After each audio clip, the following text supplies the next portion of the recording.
Hello, friends. It's Thursday, and we are very excited to be here today at And All the Things.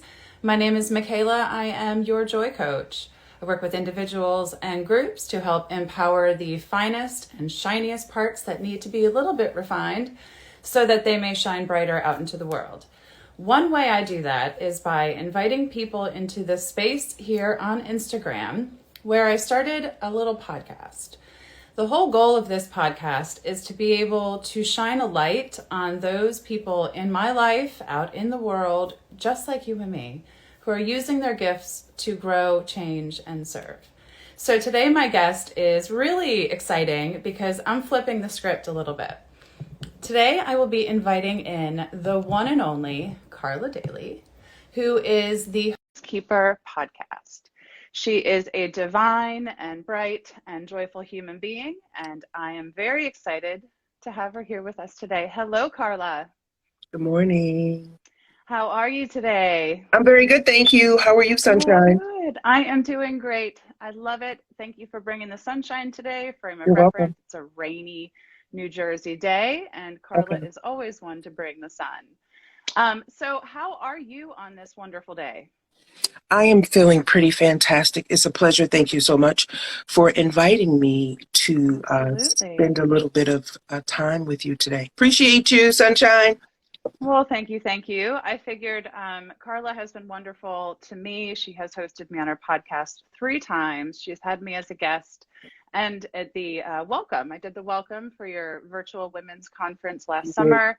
You did. So the minute I had space to share, I wanted to get you invited into it. So first off, let's go ahead and talk about the podcast. Tell us about On My Sistas Keeper and how did that come to be and what do you use it for? So the podcast was created so that women would have a safe space to kind of come and discuss everyday issues that affect their well-being while keeping conversations real, raw, and uncut. And for me, it was about creating a community, because essentially that's what it is. I want to create a community for women who may have kind of lost their way. Being a mom is a huge deal. It's one of the most important jobs in the world. And when you're a mom, you kind of lose track of yourself. And you wake up one day and you don't really recognize the person that you see in the mirror. And that's okay, because it happens to just about everyone. However, and we want to grow, right? We want to evolve and change, but we want to be a participant in that. Right. So I wanted to create a space, a community for women who maybe she wants to go back to school. So I have folks that could lead you in the right direction regarding that. Maybe you are in a environment that's not conducive to your well-being. And so I wanted to provide the necessary people and resources that you could utilize for that as well. So the topics vary, right? But whatever you're lacking in, you can always pop by I'm My Sistas Keeper and we will be able to lead you in the right direction. That's wonderful. And I think that's an interesting segue. When we talked the other day, we were talking about how you got your inspiration to live this kind of purpose-driven life. And one of the things that you said, you speak very, very highly of your family, but very much so of your dad. And when I asked you the origin of how you moved into this way of being, you very quickly went to your dad. And you said he was there to walk us through what right looked like. And he did that by community gathering and buying ice cream for the kids and hosting space and playing ball. And what I love is that he did it his way and he showed you what right looked like. Your wording there is so important to me because you took it and did it your own way and turned it into a technical difficulty. Sorry. Goal. Oh, that's okay. Yeah. That's okay. My father played a huge part in my life, in my sister's life, and in my family. He never missed a day's work. My father worked at Chrysler plant for over I want to say 40 years. I'm not quite sure, but he retired from working in the plant. We're talking Chicago, right? Detroit. Chrysler. Detroit, sorry. Yeah. Detroit, sorry. The big 3, Chrysler. Never missed a day of work. Was someone who prided himself on taking care of his family, making sure that his children were educated, as well as other family members. But most importantly, it was about the community and the example that he set for not only the little girls in the community because he had daughters, but Mhm. being there for the little boys as well and showing us that it is okay to not agree, but there's a way that you do it that's respectful for all parties involved. How did he show you that? How can we learn from that? Give us a little gem of what dad might say. Uh, there How were do you words find that that peace? there were words that we couldn't use. Well, first of all, we never used profanity. Are you kidding me? You just that was a given. Um, if you were in a disagreement with someone, we would sit down and he would be there and we would talk about it. Um, and you allow the other person to voice their opinion. Then the other person that also has a opinion as well, you allow them to voice their thoughts behind that. And then my dad, being the elder, would jump in with his wisdom and show us how to resolve a situation in a friendly manner without it becoming violent or Hmm. disrespectful or unkind to all parties involved. That's incredible. How did you respond as a kid? Were you open and welcome to that, or was that like, I love because I, I say this, my daughter's like, oh, just let me vent and get it out. And I remember saying that to my mom as a kid. And, you know, it's not always easy for kids to get the big picture. so I looked at my father as if he was a rock star because he was my Mm, daddy and he was always present. Um, I knew that I never wanted to disrespect my father or any member of the family. And so it was really important that when he gave us those life lessons, because at the time, sometimes it's like, oh my God, I'm sick of hearing this. mm-hmm, But I never voiced that to him. mm-hmm. However, when I look back on it, the lessons that he taught me as a child Right. are tools in my toolbox of life.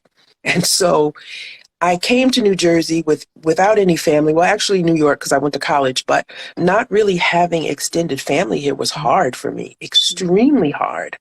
And I would sometimes sit back and think about the conversations that I had with my grandmothers, the conversations that I had with my aunts and my uncles, and it really steered me clear of a lot of the trouble Mm-hmm. that I could have Yeah. gotten myself into. You had a tribe, right? Like Very you much had so. a tribe of people where you weren't hearing one message from your dad and then going out into your encounters in the world and hearing messages from conflicting sources, right? Your grandparents, your Very much so. family, I imagine cousins, all were on board with that mentality. And then you move to New Jersey, and now you don't have New York, New Jersey. You separate yourself from that tribe geographically. And Right. what you've done is you've now created a tribe, through your podcast, through your different ventures to replicate that type of community. And that to me is using your gift. It's using the things that might have been challenging or learning curves for you as a kid, and then tying them into something powerful to help others move forward. Very much And so. that's what I love. Your dad showed you the what right looked like. Mhm. And now Very you're much so. doing it in your own right way.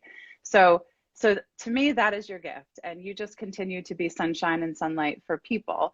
What is the thing in conducting the interviews and hosting all of these wonderful people on the podcast? What have you learned people are most craving, wanting? What do they want to hear? What's the common thread? People want to tell their story.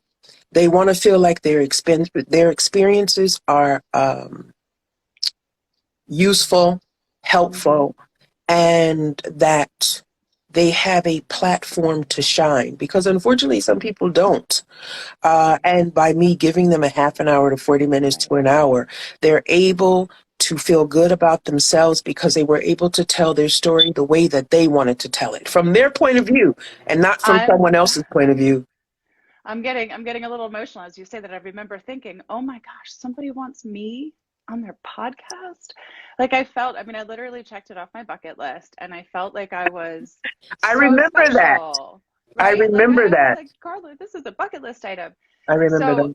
so it is that space. You have created that space and you've given people a reason to tell their story because you have listeners across the globe. You I do. have really interesting and dynamic people sharing, and you've done it. You've done that piece. You've replicated what right looked like for your dad into a way that feels right for you. So from this podcast, I understand that you've also taken all of your tribe, your people's experience, your experience, and that of the people of your podcast, and you're now coaching.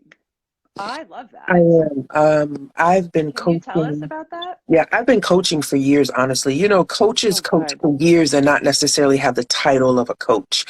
This But is what, very, I yeah, totally agree with yeah. that.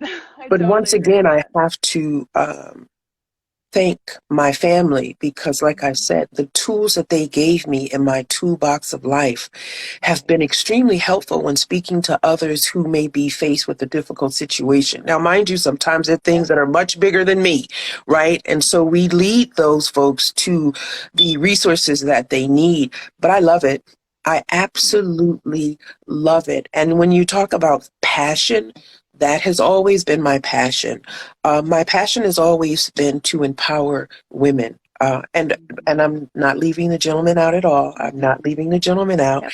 However, that is my passion, and so it's not hard. It's not work. Right. It's something that I want to do because when you talk about the mark that you leave when you're gone, I would Mhm. hope that someone somewhere says, wow, you know, I met that young lady and she was pretty powerful and she was just a decent human being. And Yep. I'm glad that our paths crossed. I love that.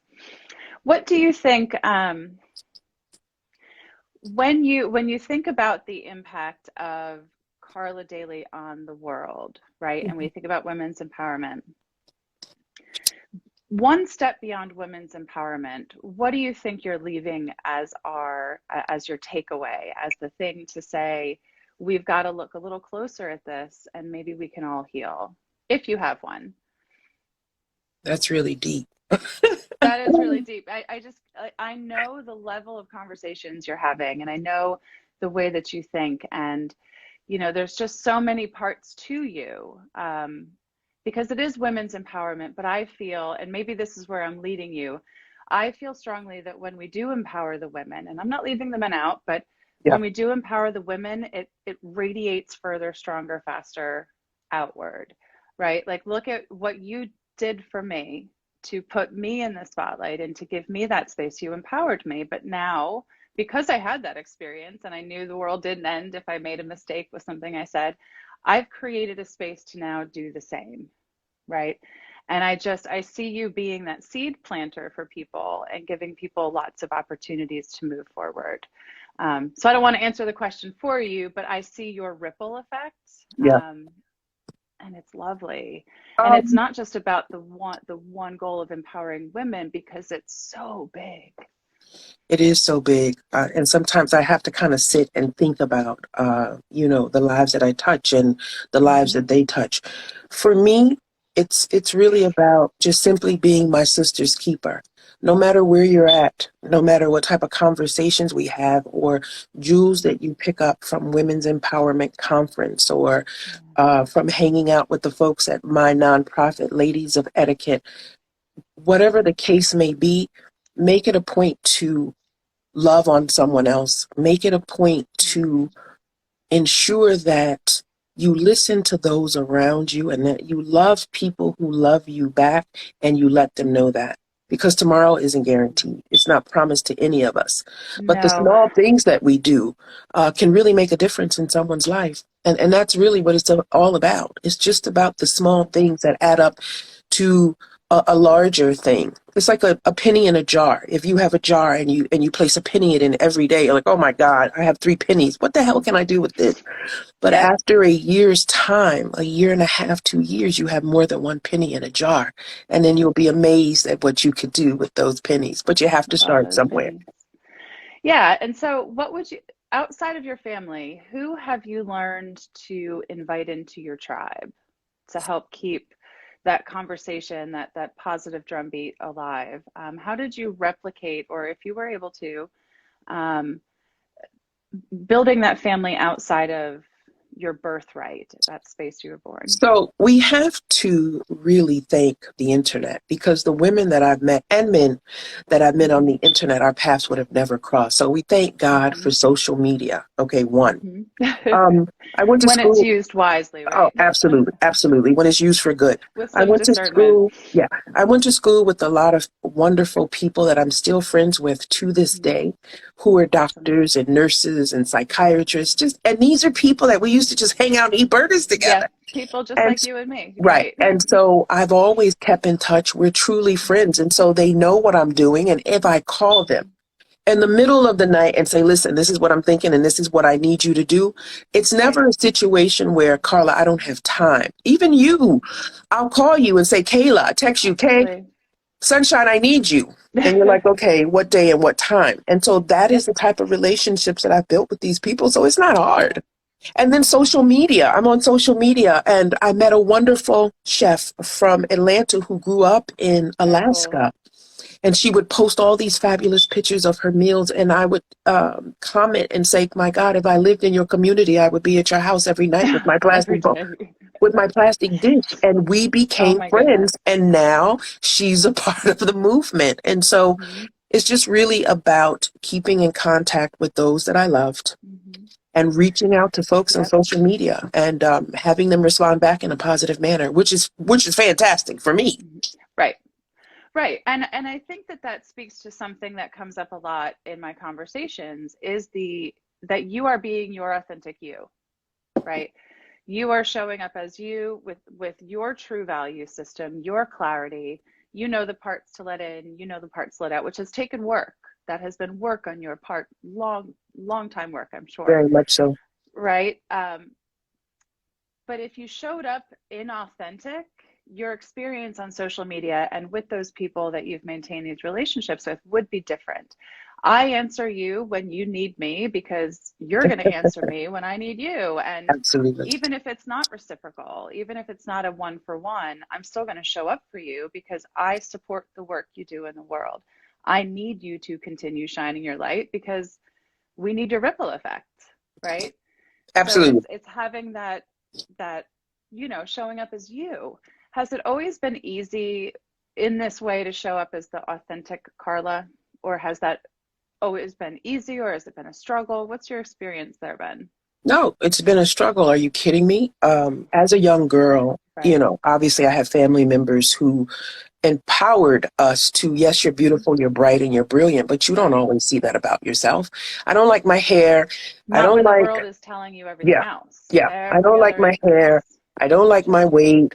I wish I was shorter, because I was always a tall kid, because my dad is tall. So I was always super tall. My mom is tall. Everyone's tall. So I was always the tallest in the class.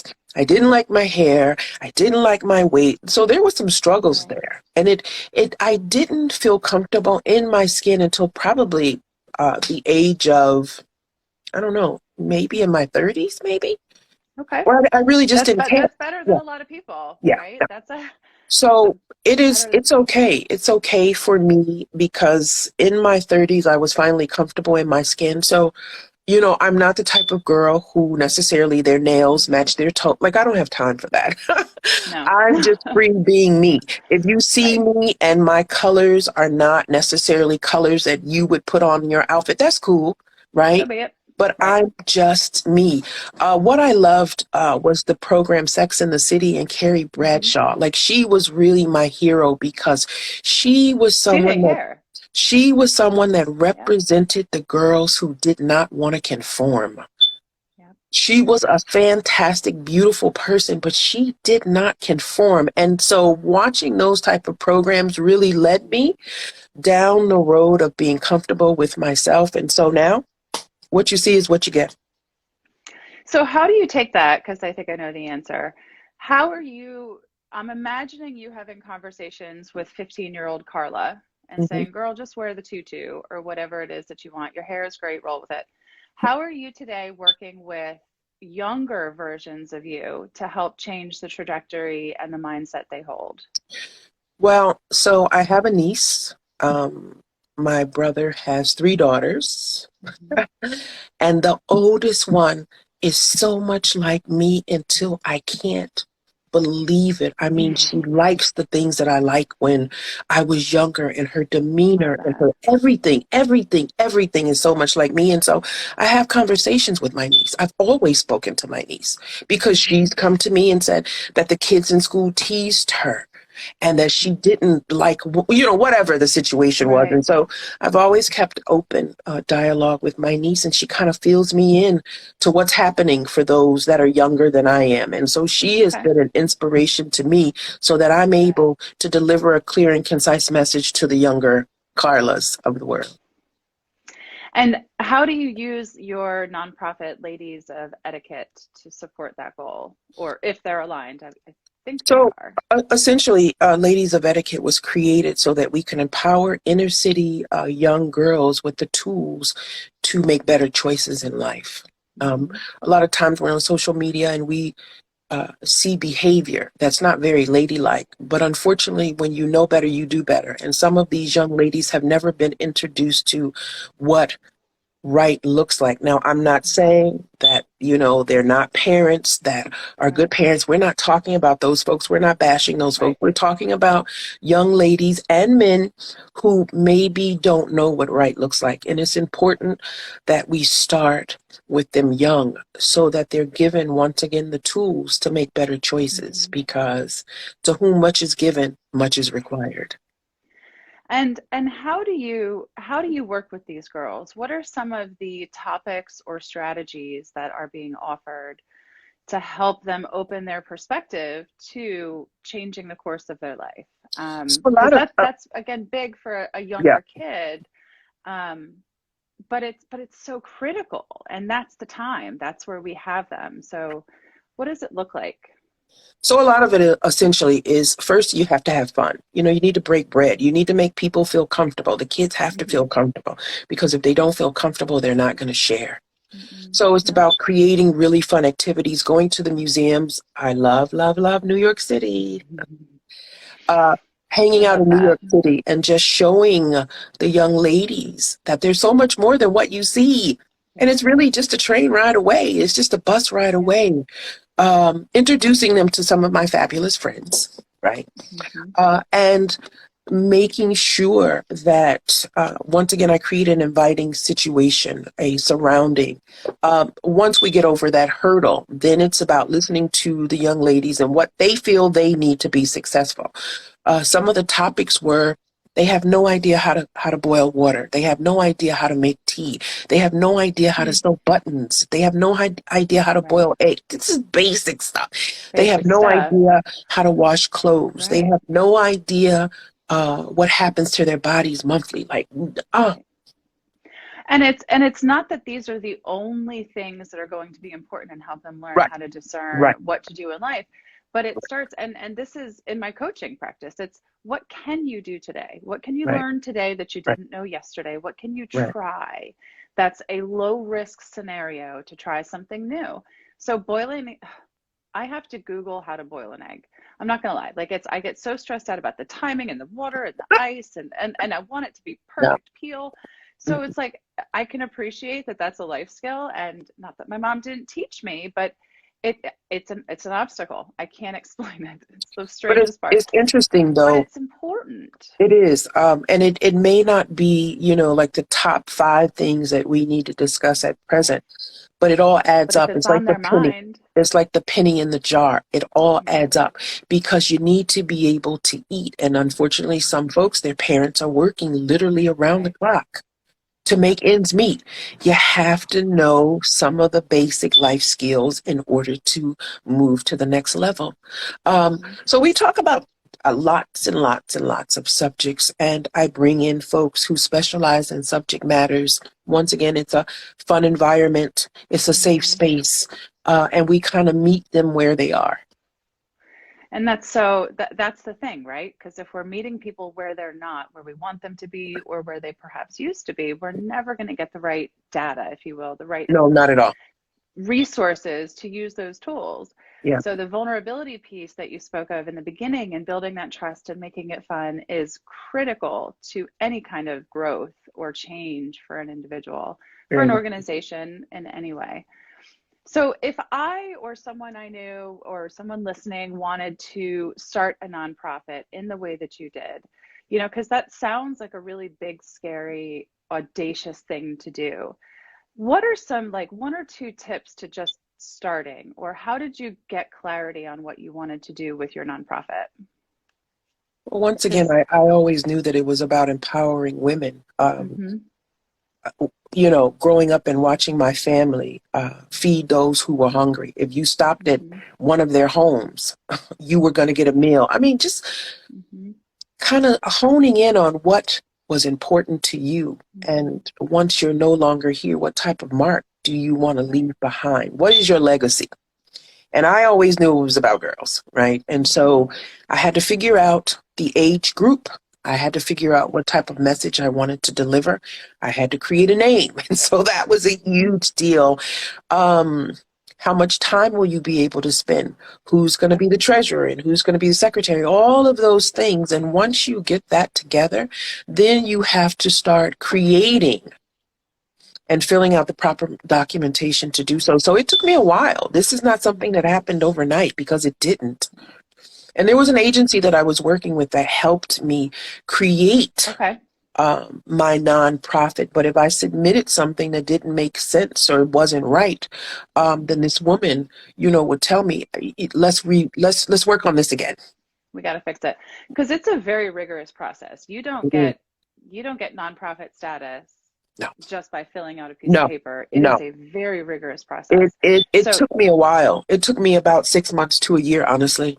It took a while for me to wow, really, really get my nonprofit together. But I've had my nonprofit since I believe 2015. wow. And Mhm. if anyone wanted to support your nonprofit, how would they find Ladies of Etiquette? So you could simply send me an email to I am my sister SISTA keeper KEEPER the number 2 at gmail.com, and then Okay. one of my team And I can members link would that reach in. out, to reach out to you within 24 hours time. Awesome. And if people want to listen to the podcast, where can we find it? You can find me on Spotify. You can find me on Anchor. You can find me on Apple Podcasts. You can find me on Castbook. I mean, I'm all over the place. And Kayla, I will leave you that information too. Maybe you can post that. Absolutely. I Hmm. sure can. I think I Thank, have most of it. So, yep. we'll put some links in there. Thank Um, you. so as we start to sign off today, other than just shining your light, what do you have coming up next? Do you have any projects you want to share, or any parting thoughts you want to share with our people to get them thinking along the lines of Carla Daley? I do. So first, I want to apologize to the viewers.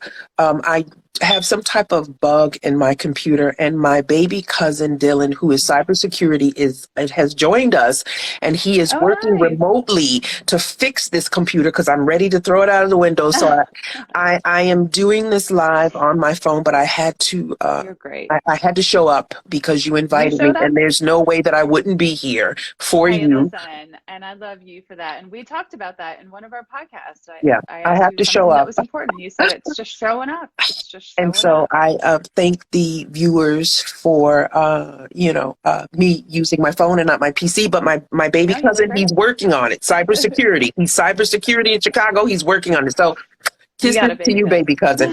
cousin. Um, so next month, I'm going to feature a breakfast for the elderly. I normally Ooh, do it in Detroit, but I'm going to do that here in New Jersey in memory of my grandmothers. So I've already started speaking to some of the local churches in my area who mhm, have kitchens and space for me to do so. mhm. We'll provide breakfast for the seniors. I don't know how many seniors Awesome. necessarily will come to this event. I don't know, but I have to speak to the pastors of the church, Mhm. select a church that I want to utilize. And every year I try to do this in memory of my grandmothers, probably print out some type of really simple brochure, but I have to represent them Sure. because they meant the world to Good. me. I So love that, that. I yeah, think that's that's going to be wonderful. And next maybe month. we can help you get some more participation in that. Yeah. So that'll be Send next over that month. link too. We'll throw that That'll in. be in November. And Okay. my parting thought or words would be, make it a point to be kind to someone every day. Like, make it a point to do some type of act of kindness. And I'm going to leave you with this. So I was in the market the other day, and I love to cook because cooking is also my passion. So I was in the market. I get really excited about fruits and vegetables and seasoning. I really do.